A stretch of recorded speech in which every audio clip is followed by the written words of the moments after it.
ഹരേ കൃഷ്ണ. എല്ലാവർക്കും മാധവത്തിലേക്ക് സ്വാഗതം. നമ്മൾ മഹാഭാരതം കഥ പറഞ്ഞ സമയത്ത് ഭീഷ്മരുടെ ജനനമാണ് നമ്മൾ ആദ്യം പറഞ്ഞത്. ഭീഷ്മരെ അങ്ങനെ ദേവവ്രതൻ, ഭീഷ്മരല്ല അന്ന് ദേവവ്രതനാണ്.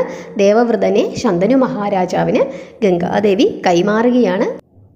അങ്ങനെ ശന്തനു മഹാരാജാവിൻ്റെ കൂടെ കൊട്ടാരത്തിൽ യുവരാജാവായി ദേവവ്രതൻ ജീവിച്ചു പോരുകയാണ്. അങ്ങനെ കുറച്ച് നാൾ കഴിഞ്ഞപ്പോഴേക്കും ഒരു ദിവസം ശന്തനു മഹാരാജാവ് ഒരു നായാട്ടിന് പോകുന്നു. ആ സമയത്ത് അതിസുന്ദരിയായ ഒരു യുവതിയെ ആ കാട്ടിനുള്ളിൽ വെച്ച് ശന്തനു മഹാരാജാവ് കാണുകയും ശന്തനു മഹാരാജാവ് ആ സൗന്ദര്യത്തിൽ, ആ യുവതിയുടെ സൗന്ദര്യത്തിൽ മതിമറന്നു പോവുകയും ചെയ്യുന്നു.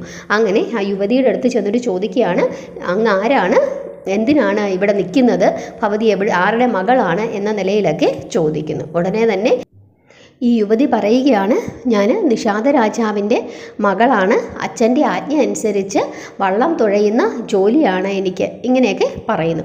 ഉടനെ തന്നെ നിഷാദ രാജാവിനെ ശന്തനു മഹാരാജാവ് പോയി കാണുകയും മകളെ എനിക്ക് വിവാഹം ചെയ്ത് തരുമോ എന്ന് ചോദിക്കുന്നു. ഉടനെ നിഷാദ രാജാവ് പറയുന്നു, അങ്ങനെ വിവാഹം ചെയ്ത് തന്നാൽ എങ്ങനെയാണ് ശരിയാവുന്നത്, എൻ്റെ മകളുടെ ജീവിതത്തെപ്പറ്റി എനിക്ക് വളരെയധികം ആശങ്കയുണ്ട്, അങ്ങേക്ക് ഒരു മകനുണ്ട്, അതുകൊണ്ട് എൻ്റെ മകളെ ഞാൻ വിവാഹം കഴിച്ച് തന്നാൽ എൻ്റെ മകൾക്കുണ്ടാകുന്ന കുട്ടികൾക്ക് എങ്ങനെയാണ് രാജ്യഭാരം കൊടുക്കുന്നത്, അതുകൊണ്ട് എൻ്റെ കുട്ടികൾക്ക് രാജ്യഭാരം കൊടുക്കും, ദേവവ്രതന് രാജ്യഭാരം കൊടുക്കില്ല, രാജ്യം കൊടുക്കില്ല എന്ന് അങ്ങ് ശപഥം ചെയ്ത് തന്നാൽ ഞാൻ എൻ്റെ മകളെ വിവാഹം കഴിച്ചു തരാം എന്ന നിലയിൽ നിഷാദ രാജാവ് പറയുന്നു.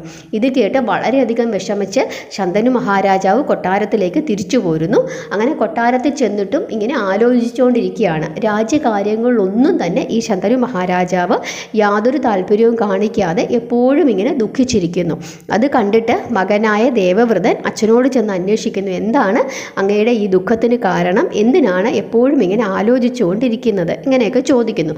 പക്ഷേ അച്ഛനൊന്നും പറയുന്നില്ല.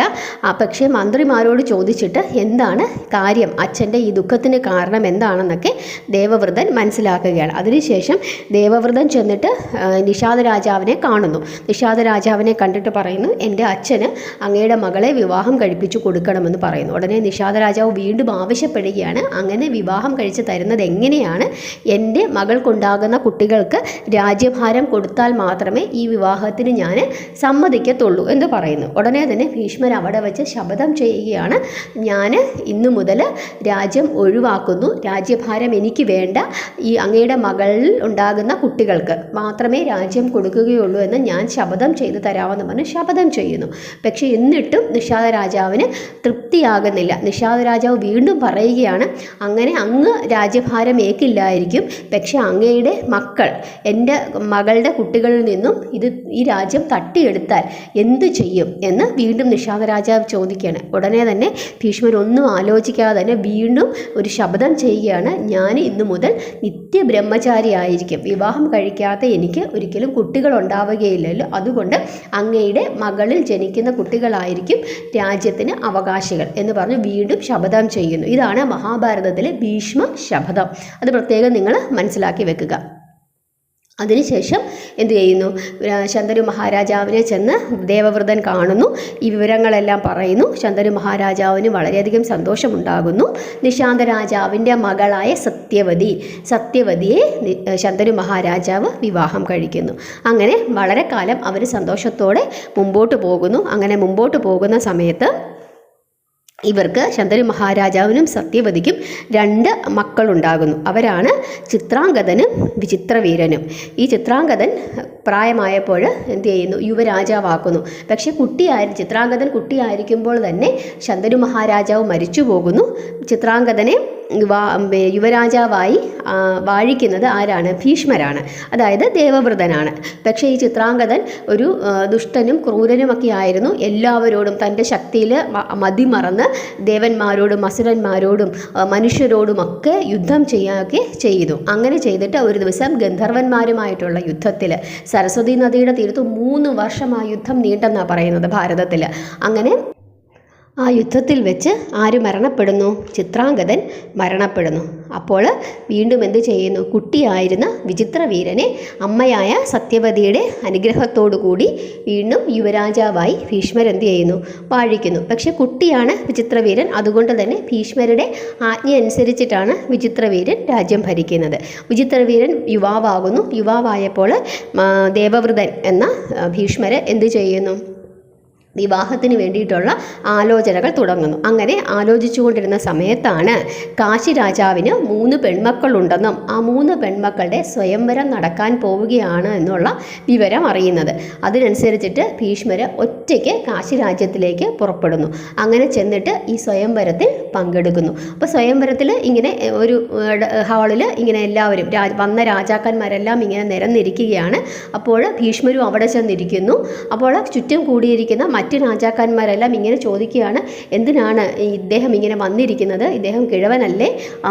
ശപഥമൊക്കെ ചെയ്തതല്ലേ വിവാഹം കഴിക്കത്തില്ലെന്ന്? വൈകി വന്ന വിവേകമായിരിക്കും, അതുകൊണ്ടായിരിക്കും ഇങ്ങനെ വന്ന് ഇരിക്കുന്നതെന്നൊക്കെ പറഞ്ഞ് പരിഹസിക്കുന്നു. ഇതൊക്കെ കേട്ട് ആകെ അസ്വസ്ഥനായിട്ടാണ് ആരിയ്ക്കുന്നത്? ദേവവ്രതൻ എന്ന ഭീഷ്മർ അവിടെ ഇരിക്കുന്നത്. ആ സമയത്താണ് അംബ, അംബിക, അംബാലിക, ഇതാണ് 3 മക്കൾ. കാശിരാജാവിൻ്റെ 3 പെൺകുട്ടികളാണ് അംബ, അംബിക, അംബാലികമാർ. ഇവർ 3 പേരും കൂടെ ഇങ്ങനെ നടന്നു വരുന്നു. ഓരോരുത്തരെയായിട്ട് കൂടെ ഉണ്ടായിരുന്ന പരിചാരകൻ പരിചയപ്പെടുത്തുന്നു. അങ്ങനെ പരിചയപ്പെടുത്തി ഇങ്ങനെ വരുമ്പോൾ ഭീഷ്മരെ ഇവരെന്ത് ചെയ്യുന്നില്ല? യാതൊരു ഭാവവും പരിചയവും കാണിക്കുന്നില്ല. ഒരു മൈൻഡ് ചെയ്യാതെ ഇവർ ഭീഷ്മരെ കടന്ന് മുമ്പോട്ട് പോകുന്നു. ഇതെല്ലാം കൂടെ കണ്ടപ്പോഴേക്കും ആകെ ഭീഷ്മർക്ക് ദേഷ്യം വരികയും ഭീഷ്മരെ ബലം പ്രയോഗിച്ച് ഈ 3 പെൺകുട്ടികളെയും തേരിലേക്ക് പിടിച്ചു കയറ്റുന്നു. ആ സമയത്ത് കാശിരാജാവും അവിടെ കൂടിയിരുന്ന മറ്റ് രാജാക്കന്മാരും ഭീഷ്മരോട് യുദ്ധം ചെയ്യാൻ വരികയാണ്. അങ്ങനെ ഇവരെ എല്ലാം ഒറ്റയ്ക്ക് പരാജയപ്പെടുത്തി ഈ പെൺകുട്ടികളെയും കൊണ്ട് ഭീഷ്മർ എവിടെ വരുന്നു? തൻ്റെ കൊട്ടാരത്തിലേക്ക് വരുന്നു. ഈ കൊട്ടാരത്തിലേക്ക് വന്നു കഴിഞ്ഞിട്ട് ഈ വിചിത്രവീരന് എന്ത് ചെയ്യുന്നു? ഈ കല്യാണം കഴിച്ചു കൊടുക്കാനായിട്ട് തീരുമാനിക്കുന്നു. അങ്ങനെ വിവാഹത്തിന് വേണ്ടിയിട്ടുള്ള തയ്യാറെടുപ്പുകളൊക്കെ നടക്കുന്ന സമയത്ത് മൂത്ത കുട്ടിയായ അംബ വന്നിട്ട് ഭീഷ്മരോട് പറയുകയാണ്, എനിക്ക് ഒരിഷ്ടമുണ്ട്. അതായത് സ്വാലരാജാവിനെ ഞാൻ മനസ്സാ ഭരിച്ചിരിക്കുകയാണ്. അതുകൊണ്ട് തന്നെ എൻ്റെ അച്ഛനും അത് വലിയ ഇഷ്ടമായിരുന്നു. അതുകൊണ്ട് എനിക്ക് മറ്റൊരു വിവാഹത്തിന് താല്പര്യമില്ല. ധർമ്മിഷ്ഠനായ അങ്ങ് എന്നെ വിട്ടയക്കണം എന്ന് പറയുന്നു. അങ്ങനെ അംബയെ ഭീഷ്മർ എന്ത് ചെയ്യുന്നു? വിട്ടയക്കുന്നു. ഇനി അംബയുടെ കഥയുണ്ട്. അംബയ്ക്ക് എന്ത് സംഭവിച്ചു എന്നുള്ളത് അത് ഞാൻ ഇക്കൂട്ടത്തിൽ പറയുന്നില്ല, മറ്റൊരു ദിവസം പറയാം. അങ്ങനെ അംബയെ വിട്ടയക്കുന്നു. അതുമാത്രം നിങ്ങൾ ആലോചിക്കുക. അംബികയും അംബാലികയും എന്ത് ചെയ്യുന്നു? വിചിത്രവീരന് വിവാഹം കഴിച്ചു കൊടുക്കുന്നു. അങ്ങനെ വിചിത്രവീരന് വിവാഹം കഴിച്ച് ഇവർ ഈ 2 ഭാര്യമാരും കൂടെ വിചിത്രവീരൻ സുഖമായി താമസിക്കുകയാണ്. പക്ഷേ 7 വർഷക്കാലം മാത്രമേ ഇവരുടെ ദാമ്പത്യം മുമ്പോട്ട് പോയുള്ളൂ. 7 വർഷമായപ്പോഴേക്കും വിചിത്രവീരന് ക്ഷയരോഗം ബാധിക്കുകയും വിചിത്രവീരൻ മരണപ്പെടുകയും ചെയ്യുവാണ്. പക്ഷേ 7 വർഷത്തിനുള്ളിൽ ഈ 2 ഭാര്യമാർക്കും കുട്ടികളൊന്നും ഉണ്ടാകുന്നില്ല. വീണ്ടും എന്ത് സംഭവിക്കുന്നു? വംശം അവിടെ നിൽക്കുകയാണ്. സത്യവതി ആകെ വിഷമിക്കുന്നു. ഇനി എന്താ ചെയ്യുക? ഭീഷ്മരാണെങ്കിൽ വിവാഹം കഴിച്ചിട്ടുമില്ല, ബ്രഹ്മചാരിയാണ്. സത്യവതി ഉടനെ തന്നെ ഭീഷ്മരുടെ അടുത്തേക്ക് വരുന്നു. എന്നിട്ട് പറയുന്നു, വംശം നിലനിൽക്കാൻ മറ്റൊരു മാർഗവുമില്ല. അതുകൊണ്ട് ഭീഷ്മരോട് പറയുന്നു, ഈ 2 പെൺകുട്ടികളെയും ദേവവ്രതൻ എന്ന ഭീഷ്മരെ ശപഥമൊക്കെ മറന്നിട്ട് വിവാഹം കഴിക്കാൻ. ഉടനെ തന്നെ ഭീഷ്മർ വീണ്ടും പറയുന്നു, എന്തൊക്കെ സംഭവിച്ചെന്ന് പറഞ്ഞു കഴിഞ്ഞാലും ഒരിക്കലും ഞാൻ ശപഥം ചെയ്തതാണ്, അതുകൊണ്ട് ഇതിൽ നിന്നും ഞാൻ പിന്മാറുകയില്ല എന്ന് പറയുന്നു. അപ്പോൾ പിന്നെ എന്താ ചെയ്യുക? ഈ 2 പെൺകുട്ടികളും അവിടെ നിൽക്കുന്നു, കുലം മുമ്പോട്ട് പോകുന്നുമില്ല. സത്യവതി ആകെ വിഷമിക്കുന്നു.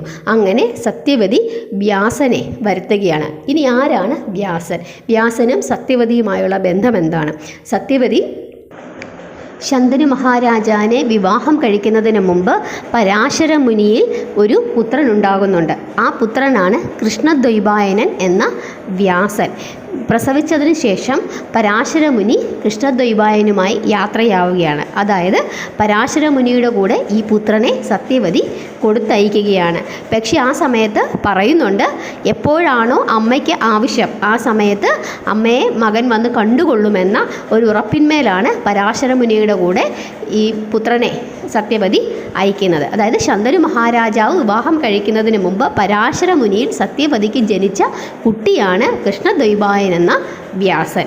ഇപ്പോൾ ആ ബന്ധം നിങ്ങൾക്ക് മനസ്സിലായി കാണും. അങ്ങനെ നിവർത്തികെട്ട് സത്യവതി ആരെ വിളിക്കുകയാണ്? കൃഷ്ണദ്വൈപായൻ എന്ന വ്യാസനെ വിളിച്ചു വരുത്തിയിട്ട് ഇപ്രകാരം പറയുകയാണ്, ഈ കുലം അന്യം നിന്ന് പോവുകയാണ്. അതുകൊണ്ട് മകനെ, അമ്മയുടെ ആജ്ഞ അനുസരിച്ച് ഈ 2 പെൺകുട്ടികളിലും നീ വിവാഹം കഴിക്കുകയും അവർക്ക് പുത്രന്മാരുണ്ടാവുകയും വേണം. എങ്കിൽ മാത്രമേ ഈ കുലം നിലനിൽക്കുകയുള്ളൂ എന്ന് വ്യാസഭഗവാനോട് ആര് പറയുന്നു? അമ്മയായ സത്യവതി പറയുന്നു. അങ്ങനെ അമ്മയുടെ ആഗ്രഹമനുസരിച്ച് അംബികയിലാണ് ധൃതരാഷ്ട്രർ ഉണ്ടാകുന്നത്. അതായത് വ്യാസൻ അച്ഛനും അംബിക അമ്മയും. ധൃതരാഷ്ട്രരുടെ അച്ഛനും അമ്മയുമാണ് വ്യാസനും അംബികയും.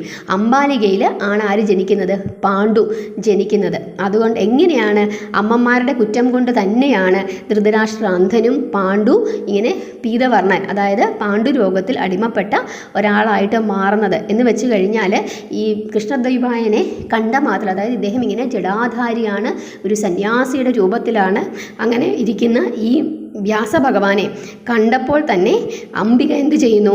കണ്ണു പൊത്തിയെന്നാണ് പറയുന്നത്. അങ്ങനെ കണ്ണു പൊത്തിയത് കൊണ്ടാണ് മകൻ ജനിക്കുമ്പോൾ കണ്ണ് ഇല്ലാത്തവൻ, അതായത് കുരുടനായ ധൃതരാഷ്ട്ര ഉണ്ടാകുന്നത് എന്ന് പറയുന്നു. അതുപോലെ തന്നെ അംബാലിക ഇദ്ദേഹത്തെ കണ്ടപ്പോൾ ആകെ ഇങ്ങനെ ഇങ്ങനെ വിളറി വെളുത്തു, അതായത് ഇങ്ങനെ ഇഷ്ടമില്ലാത്ത ഒരു രീതിയിലാണ് അംബാലികയ്ക്കുണ്ടായത്. അതുകൊണ്ടാണ് പാണ്ഡു, അതായത് പാണ്ഡു രോഗത്തിന് അടിമപ്പെട്ട പാണ്ഡു ഉണ്ടായതെന്നും പറയുന്നു. അമ്മമാരുടെ മനോനില വയറ്റിൽ കിടക്കുന്ന കുട്ടികളെ ബാധിക്കുമെന്ന രീതിയിലാണ് ഇത് പറയുന്നത്. അതിനുശേഷം കൃഷ്ണദ്വൈപായന് അവിടെ ഒരു കൃഷ്ണദ്വൈപായനെ ശുശ്രൂഷിച്ചിരുന്ന ദാസിയിൽ വീണ്ടും ഒരു പുത്രൻ ഉണ്ടാകുന്നുവെന്നും ആ പുത്രനാണ് ആരെന്ന് പറയുന്നത്? വിതുരൻ എന്ന ധർമ്മിഷ്ഠൻ ഉണ്ടാകുന്നത്. കാരണം ദാസിയാണല്ലോ, ദാസിക്ക് ഇങ്ങനത്തെ പ്രശ്നങ്ങളൊന്നും ഇല്ലായിരുന്നു. അതുകൊണ്ട് ധർമ്മിഷ്ഠനായ വിതുരൻ ഉണ്ടായെന്നും പറഞ്ഞു. അപ്പോൾ ഇവർ 3 പേരും ശരിക്കും പറഞ്ഞു കഴിഞ്ഞാൽ സഹോദരന്മാരാണ്. അതായത് ധൃതരാഷ്ട്രവും പാണ്ഡുവും വിതുരരും. പക്ഷേ വിതുരര് ദാസി സ്ത്രീയിലാണ് ജനിച്ചത് എന്ന ഒരു കാര്യമാണ് ഇതിനകത്തുള്ളത്. ഇങ്ങനെയാണ് ആ ഒരു കുരുവംശത്തിൻ്റെ ആരംഭം എന്ന് പറയുന്നത്. അതായത് ആദ്യം ഭീഷ്മർ, ശന്തനു മഹാരാജാവ് ഭീഷ്മരുടെ ഒരു ശപഥം, അതിനുശേഷം സത്യവതിക്ക് 2 പുത്രന്മാർ, വിചിത്രവീരനും ചിത്രാംഗതനും. ചിത്രാംഗതൻ മരണപ്പെടുന്നു. വിചിത്രവീരന് വേണ്ടിയിട്ട് അംബയും അംബികയും അംബാലികയും കൊണ്ടുവരുന്നു. അംബയെ പറഞ്ഞു വിടുന്നു. ആ കഥ മാറി നിൽക്കുന്നു. അത് പിന്നെ പറയാം. അത് വളരെ വിശിഷ്ടമായൊരു കഥയാണ്. കുരുക്ഷേത്ര യുദ്ധത്തിൽ തന്നെ ആ അംബ എന്ന് പറയുന്ന കഥാപാത്രത്തിന് വലിയ പ്രാധാന്യമുണ്ട്. അത് ഞാൻ ഒറ്റ കഥയായിട്ട് തന്നെ നിങ്ങൾക്ക് പറഞ്ഞു തരാം. അംബികയും അംബാലികയും വിചിത്രവീരൻ കല്യാണം കഴിക്കുന്നു. പക്ഷേ വിചിത്രവീരൻ മരണപ്പെടുന്നു. കുട്ടികളില്ല. ഭീഷ്മരോട് പറയുന്നു. ഭീഷ്മർ സമ്മതിക്കുന്നില്ല. അതിനുശേഷം സത്യവതിയുടെ പരാശര മുനിയുടെയും മകനായ കൃഷ്ണദ്വൈപായനൻ എന്ന വ്യാസഭഗവാൻ അംബികയിലും അംബാലികയിലും പുത്രോത്പാദനം നടത്തുകയും അവരാണ് ധൃതരാഷ്ട്രരും പാണ്ഡുവും. ദാസസ്ത്രീയിൽ കൃഷ്ണദ്വൈപായന് ജനിച്ച കുട്ടിയാണ് വിതുരർ. ഇതാണ് രത്നചുരുക്കം കഥയുടെ. അതിനുശേഷമുള്ളത് ബാക്കി ഞാൻ അടുത്ത ദിവസം കഥയായിട്ട് പറയാം. അപ്പം ഇത് 2-3 തവണ നിങ്ങൾ കേട്ട് കഴിയുമ്പം നിങ്ങൾക്കത് കൃത്യമായി മനസ്സിലാകും. ഇനി ഞാൻ മറ്റൊരു കാര്യം പറയാം. ഈ കഥ, അല്ലെങ്കിൽ ഞാൻ ഇതിനു മുമ്പ് പറഞ്ഞ ദശാവതാരങ്ങൾ, അതായത് പരശുരാമൻ വരെ ഞാൻ പറഞ്ഞു. ഇത് നിങ്ങൾ കേൾക്കുന്നത് കൂടാതെ നിങ്ങളുടെ ചെറുമക്കൾക്കോ അല്ലെങ്കിൽ നിങ്ങളുടെ മക്കൾക്കോ ആർക്കാണെന്ന് വെച്ച് കഴിഞ്ഞാൽ നിങ്ങളത് അവർക്ക് പറഞ്ഞു കൊടുക്കണം. പറഞ്ഞു കൊടുക്കാതെ നിങ്ങളിത് കേട്ടു മനസ്സിലാക്കി വെച്ച് അടച്ചു പോവരുത്. നിങ്ങളിത് കേട്ട് മനസ്സിലാക്കിയതിന് ശേഷം ഒന്നുകിൽ നിങ്ങൾ അവർക്ക് ഈ കഥ കേൾപ്പിച്ചു കൊടുക്കുക, അതല്ലെങ്കിൽ നിങ്ങൾ പറഞ്ഞു കൊടുക്കുക. കാരണം അത് ഇന്നത്തെ കാലഘട്ടത്തിൽ വളരെ ആവശ്യമാണ്. നമ്മുടെ കുട്ടികൾ നമ്മളുടെ ഇതുപോലുള്ള കാര്യങ്ങൾ, ഇതിഹാസങ്ങൾ മനസ്സിലാക്കി വേണം മുമ്പോട്ട് പോകാൻ. അപ്പോൾ നിങ്ങൾക്ക് കഥ ഇഷ്ടപ്പെട്ടെന്ന് ഞാൻ കരുതുന്നു. ബാക്കി ഞാൻ അടുത്ത ദിവസം പറയാം. ദശാവതാരങ്ങൾ നിങ്ങളെല്ലാവരും പോയി കേൾക്കണം. അതിനകത്ത് വാമനാവതാരം പ്രത്യേകിച്ച് നിങ്ങളെല്ലാവരും കേൾക്കണം. കാരണം നമ്മളെല്ലാവരും ചിന്തിച്ച് വെച്ചിരിക്കുന്നത് എന്താണ്? തിരുവോണത്തിന് ആര് വരുന്നു? മഹാബലി രാജാവ് നമ്മളുടെ കേരളത്തിലേക്ക് പ്രജകളെ കാണാനായിട്ട് വരുന്നു. പക്ഷെ അങ്ങനെയൊന്നും ഭാഗവതത്തിൽ പറയുന്നില്ല. ആ കാര്യങ്ങളെല്ലാം വ്യക്തമായി ഞാൻ ആ വീഡിയോയിൽ പറയുന്നുണ്ട്. കേൾക്കാത്തവരുണ്ടെങ്കിൽ കേൾക്കുക. ഇനിയെങ്കിലും നമ്മുടെ കുട്ടികളെ ഇതുപോലുള്ള അബദ്ധങ്ങൾ പറഞ്ഞ് നമ്മൾ പഠിപ്പിക്കാതിരിക്കുക.